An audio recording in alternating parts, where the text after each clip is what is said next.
인류의 스승, 석가모니 공자, 소크라테스 예수의 삶과 가르침의 교집합을 찾아서 31번째 시간 치중화, 천지위원, 만물유건.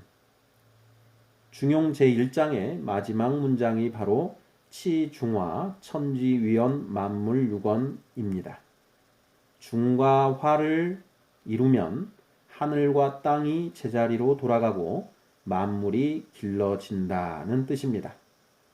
이 문장을 반대로 해석해보면 중화가 이루어지기 전까지는 하늘과 땅이 뒤집어져 만물이 제대로 자라날 수 없다는 말이 됩니다. 중화를 이룬 사람을 군자라 하니 우리들 소인배들은 하늘과 땅이 뒤집어져 만물이 제대로 자라날 수 없는 공간에서 살고 있다는 이야기입니다. 동일한 시 공간에 살고 있어도 군자는 하늘 아래 땅 위에 똑바로 서서 살아가는 반면 소인들은 물구나무 선 채 거꾸로 살아가고 있다는 것입니다. 석가모니도 공자와 동일한 가르침을 펼칩니다.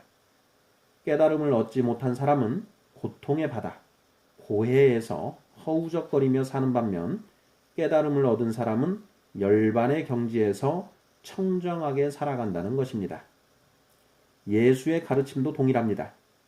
지금 이 순간 지구상에 74억의 인구가 물리적으로는 같은 시공간 속에서 살아가고 있지만 어떤 사람은 영적으로 천국에서, 어떤 사람은 지옥에서, 어떤 사람은 그 중간 상태에서 살아가고 있다는 것입니다.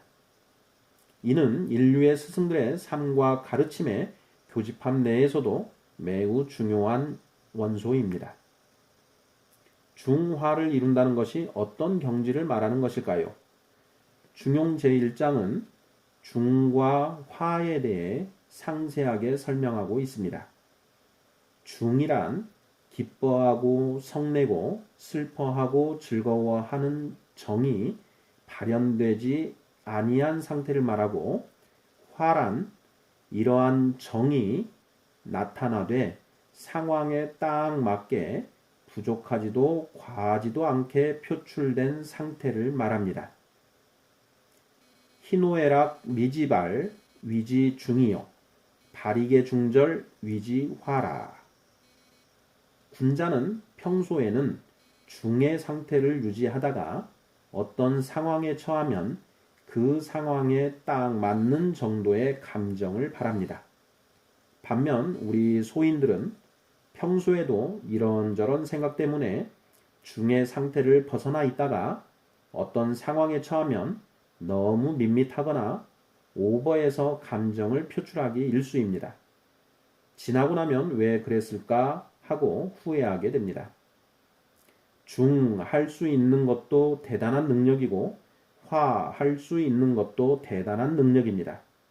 그러나 중에 치중하다 보면 화하기 어렵고 화에 치중하다 보면 중하기 어려우니 중해야 할 때 중하고 화해야 할 때 화한다는 것은 정말 대단한 경지가 아닐 수 없습니다.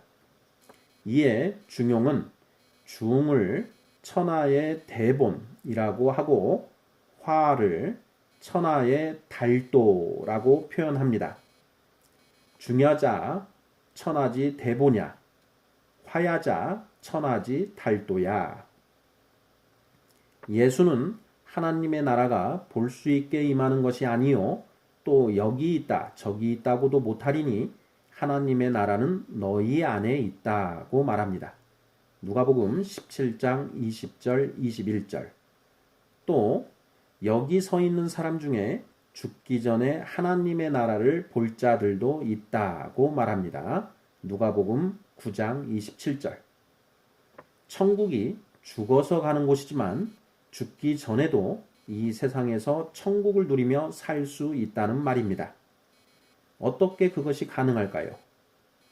자, 예수는 너희가 내 말에 거하면 참으로 내 제자가 되고 진리를 알지니 진리가 너희를 자유롭게 하리라고 말합니다.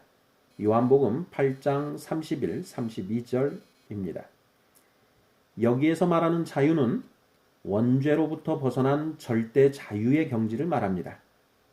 하나님의 말씀에 따르지 않고 인간이 스스로 선악을 판단하는 것이 원죄입니다.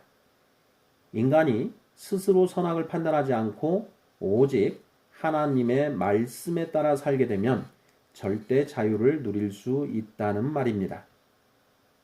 중과 화를 이루면 하늘과 땅이 제자리로 돌아간다는 중용의 말씀과 비슷한 맥락의 말씀이 요한계시록 21장에 나옵니다. 또 내가 새 하늘과 새 땅을 보니 처음 하늘과 처음 땅이 없어졌고 바다도 다시 있지 않더라는 말씀입니다. 물론 이 말씀은 1차적으로는 예수 재림 이후 하나님이 통치하시는 새로운 하늘과 땅이 펼쳐진다는 의미이지만 원죄로부터 벗어남으로써 기존의 하늘과 땅에서 벗어나 새 하늘과 새 땅에 속하게 된다는 의미로도 해석이 가능합니다. 인류의 스승들은 동시대인들과 철저하게 함께 살았지만 전혀 다른 세상을 체험하며 살고 있었던 것입니다. 여러분들도 스승들처럼 살고 싶지 않으십니까?